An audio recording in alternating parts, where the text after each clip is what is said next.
身为一个全台走透透、深入体验在地客庄文化的背包客，今天我要到一个有护城河的客家庄，那就是台中东市的大茅埔。大茅埔是客家人早年到东市开疆辟地的前哨站。基于安全上的需求，因此整个大茅埔庄不仅有着护城河，还种满刺竹当成围墙，以抵挡外敌。所以这个护城河它是一个正方形，刚好围着这个村落嘛。对，我们讲护城河是当名称大，实际上是护个庄而已了，这个去大茅埔庄而已。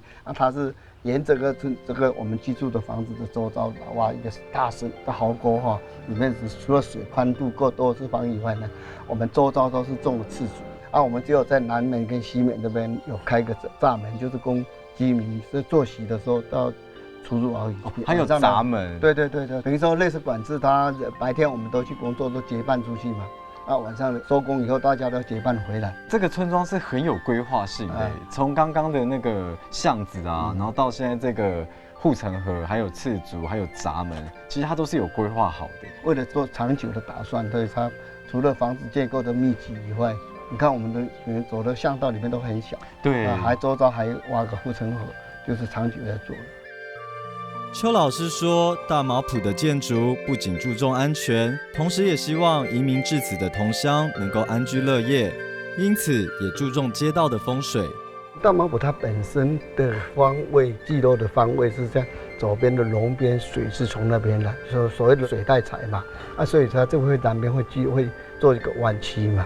所以说等于说水流到这边也好，这个气势流到这边都会停留一下，就是说我们希望这个财富经过这个聚落，我们也停留起来。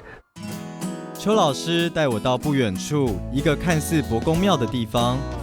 所以这个就是刚刚提到的酱寮。对，这个就是我们大茅埔聚落里面的5个酱寮，4个酱寮之一哈。我们也这个很传统的。结构是这样，实际上我们一般外地人来看的，好像有个土地公庙，这一套一看，没有，不是，它里面是一个令旗，是代表我们你们信仰里面的一个银匠而已。这很特殊的一个民间信仰。虽然经过921大地震，大茅埔原有的建筑已经全毁，但是经由当地人口中的描述，我似乎又回到了那个胼手知足、开创未来的时代。